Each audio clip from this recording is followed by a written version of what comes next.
آج ایک بہت ہی حساس موضوع پہ چند باتیں عرض کرنی ہیں۔ میں تو ملائیشیا میں تھا، تو میرے چھوٹے بھائی ڈاکٹر طاہر کمال نے مجھے ایک ویڈیو بھیجی جس میں ایک قاری نے بچے کو اتنا مارا کہ وہ انتقال کر گیا، بلکہ شہید ہو گیا۔ تو بہت صدمہ ہوا، بہت دکھ ہوا۔ اس کی کمر کی فوٹو تھی، اس معصوم بچے کی میت کی فوٹو تھی، اور اس نامراد قاری کی فوٹو تھی۔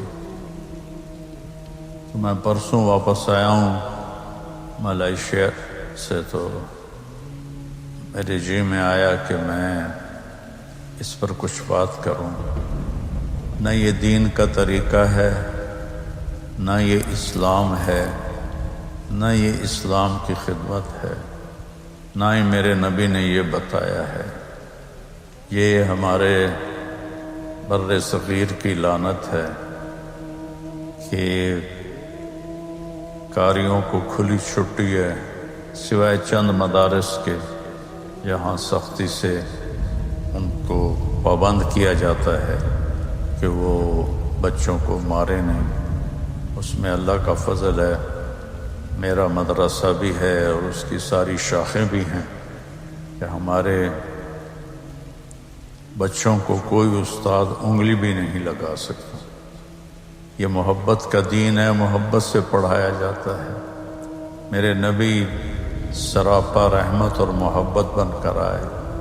آپ نے بچوں سے لے کر 90 سال کے بوڑھوں کو دین سکھایا، نہ کبھی کسی کو ڈانٹا، نہ کوئی سوٹی ماری، نہ کوئی تھپڑ مارا۔ اللہ تعالیٰ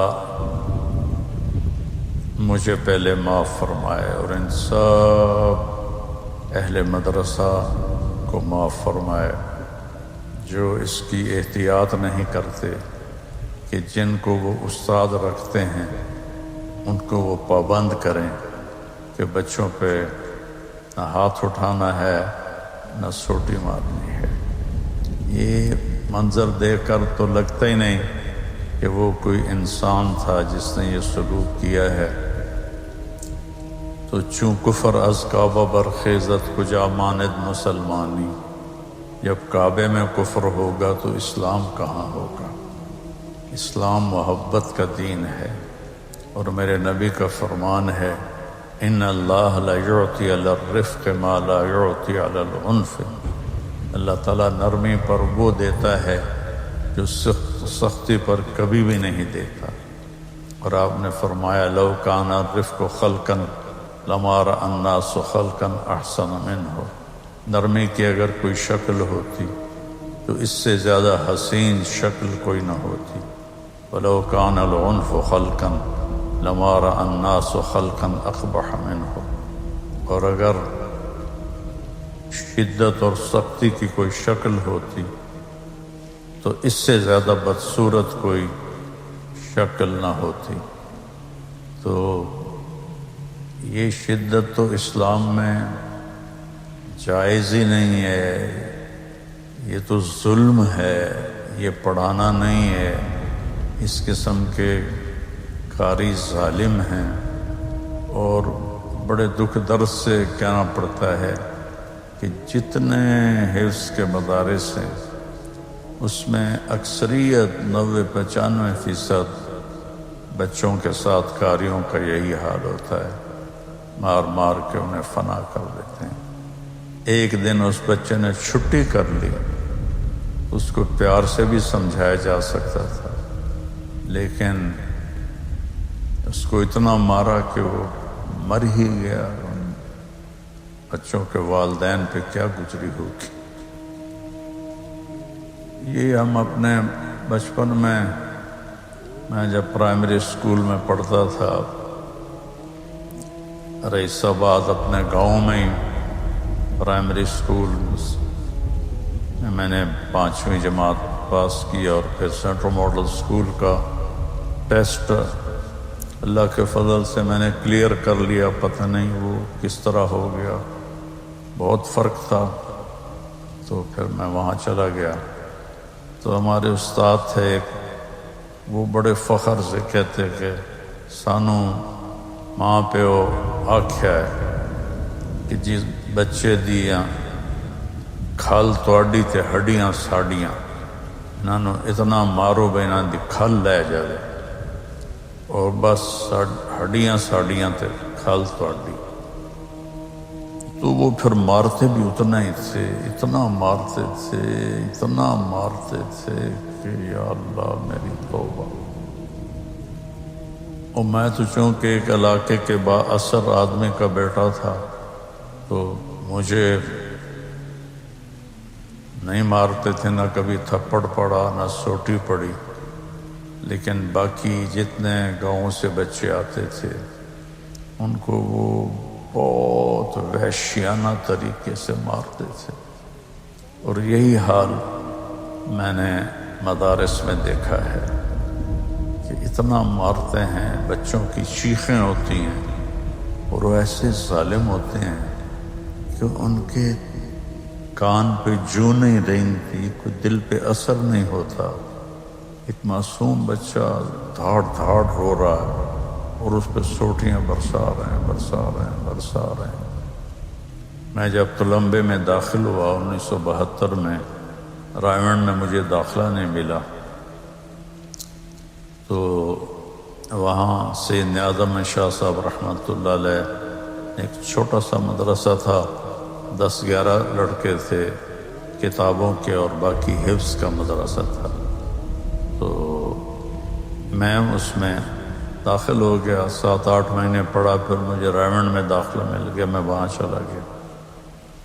تو وہاں میں حفظ کی جو کلاس تھی وہ ہمارے سامنے ہوتی تھی، تو ان کے قاری صاحب اس بے رحمی سے بچوں کو مار رہے ہوتے تھے۔ اب میں کالج سے آیا تھا تو مجھے اندر ہی اندر اتنی شدید قسم کی تب ایک نفرت ہوتی تھی کہ یہ تو میرے نبی کا طریقہ نہیں، یہ تو اسلام نہیں۔ تو برائے مہربانی میں ان قاریوں کو بھی مجرم سمجھتا ہوں جو اس طرح بچوں کو ذبح کر رہے ہیں، اور اس مدرسے کے محتمم کو بھی مجرم، اس سے بڑا مجرم سمجھتا ہوں جو اس کی نگرانی نہیں کر رہے اور اس کا خیال نہیں کر رہے۔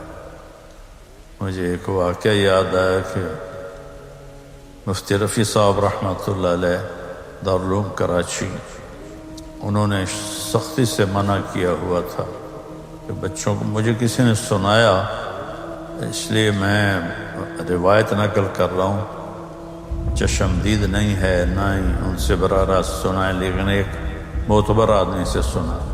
وہ لگے ہوئے تھے کیمرے، یا کسی نے جا کر بتایا کہ اس طرح قاری صاحب نے مارا ہے، تو مفتی رفیع صاحب رحمۃ اللہ علیہ بذات خود اس کلاس میں تشریف لے گئے اور اس قاری کو بہت سخت ڈانٹا اور سختی سے اس کو منع کیا کہ تم نے آئندہ ہاتھ بھی نہیں اٹھانا۔ تو یہ جو محتمم حضرات جانتے بھی ہیں کہ اس طرح بچوں کو مارا جا رہا ہے اور پھر وہ قاریوں کو منع نہیں کرتے، تو یہ دونوں برابر کے مجرم ہیں، برابر کے شریک ہیں۔ میں اس لیے کہہ رہا ہوں کہ کہیں دین والے بدنام نہ ہو جائیں، اصل دین والے بدنام نہ ہو جائیں۔ محبت ہو جائے تو کوئی نہیں روک سکتا۔ آسیہ فرعون کی بیوی ہے، محبت ہو گئی آسیہ کو، ایمان لے آئی، ایمان اندر راسخ ہو گیا، پورے مصر کی حکومت کو ٹھوکر مار دی۔ نہیں چاہیے، لٹکا دو سولی پر۔ سولی پر لٹکنا آسان ہے، سب سے پہلے سولی کا ایجاد کرنے والا بھی فرعون تھا، ہاتھوں میں کیل گاڑ کر لکڑی گاڑ دیتا تھا۔ اب باری ہے آسیہ کی، اگر وہ کہتی کہ نہیں مانتی تو پھر دل میں ایمان تھا، صرف زبان سے کہہ دیتی تو اس کے لیے جائز تھا، معاف تھا، لیکن ایمان کی ایک صفت ایسی آتی ہے کہ جان لگانا اور جان پر کھیل جانا محبوب بن جاتا ہے، وہ اس صفت میں آ گئی تھی۔ ایک چھوٹی کتاب انگریزی میں ہے، اس میں ایک کہانی تھی۔ باپ بیٹے دونوں گدھے پر سوار جا رہے تھے۔ لوگوں نے کہا دیکھو کیسے ظالم ہے، کمزور سا گدھا ہے، تو نے اس پر بیٹھے ہوئے۔ باپ نے کہا بیٹا تو ادھر جا، میں بیٹھا رہتا ہوں، ورنہ لوگ اور بھی کچھ کہیں گے تاکہ ان کی زبان بند ہو جائے۔ آگے کچھ اور لوگ کھڑے تھے، انہوں نے کہا یہ کیسا ظلم ہے، خود سوار ہے، چھوٹے سے بچے کو پیدل چلا رہا ہے۔ تو باپ نے کہا بیٹا تو اوپر جا، میں نیچے چلتا ہوں، ورنہ لوگ کیا کہیں گے۔ تھوڑے لوگ آگے کھڑے تھے، انہوں نے کہا یہ کیسا نافرمان بیٹا ہے، خود سوار ہے اور باپ کو نیچے چلا رہا ہے۔ اب بیٹا بھی سواری سے اترا اور دونوں پیدل سواری کے ساتھ چل دیے۔ آگے کچھ لوگ کھڑے تھے، انہوں نے کہا کیسے پاگل لوگ ہیں، سواری ساتھ ہے اور پیدل چل رہے ہیں۔ تو باپ نے کہا بیٹا آپ کیا کرے، تو بیٹوں نے کہا گدھے کو سر پر اٹھا لے، گدھے کو سر پر اٹھا کر چل رہے ہیں۔ تو تصویر اب بھی میرے ذہن میں ہے جو اسکول کے زمانے میں کتاب میں دیکھی تھی۔ مالک بن دینار رحمۃ اللہ علیہ جا رہے تھے، بازار میں ایک باندی دیکھی، بڑی خوبصورت، بڑی پرکشش۔ آگے اس کا خادم، کہا بیٹی، کہا کیا بات ہے، کہا میں تجھے خریدنا چاہتا ہوں۔ پہلے باندیوں کو خرید و فروخت ہوتی تھی اور جو رئیس زیادہ عیاش ہوتے تھے 1-1 لاکھ درہم میں خریدا کرتے تھے۔ کہا بیٹی میں تجھے خریدنا چاہتا ہوں۔ ہنسنے لگی کہ میرے جیسی کو تو فقیر خریدے گا، کہاں میں خریدنا چاہتا ہوں۔ تو اس نے خدام سے کہا اس کو پکڑ لو، میں اسے آقا کو دکھاؤں گی، چلو تماشا ہی رہے گا۔ اس نوکرانی کے آگے نوکر تھے، انہیں پکڑ کر دربار میں لے آئے۔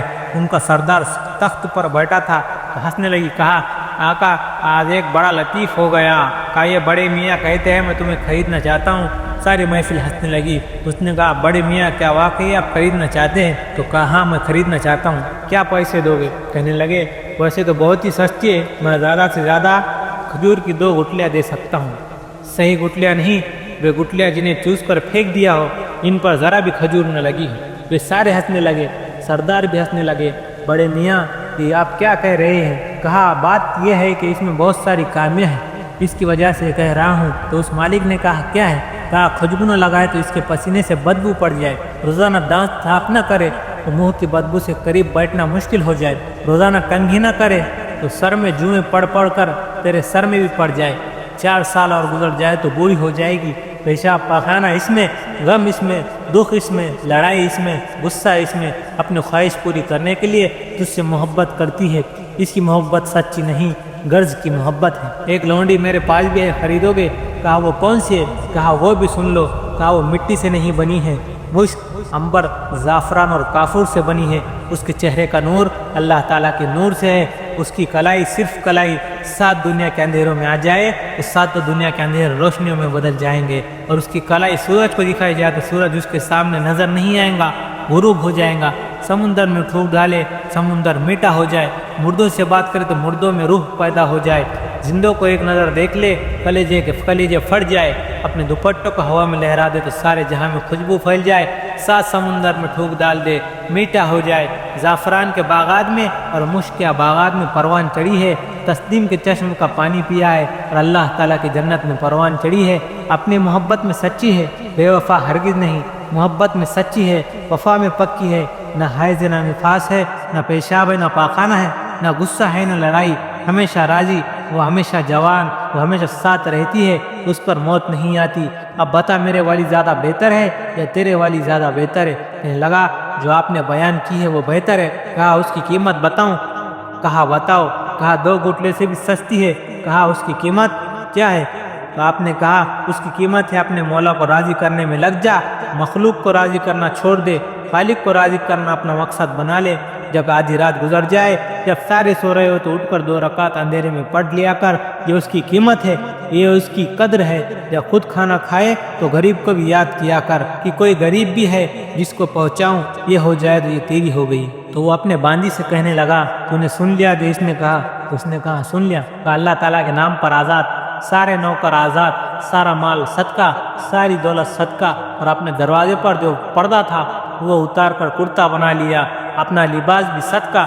اس نے کہا جب تو نے فقر اختیار کیا میرے آقا، میں بھی تیرے ساتھ اللہ تعالیٰ کو راضی کرنے نکلتی ہوں۔ پھر دونوں کی مالک رحمۃ اللہ نے شادی کرا دی۔ پھر دونوں اپنے وقت کے ایسے لوگ بنے کہ لوگ ان کی زیارت کے لیے آتے تھے۔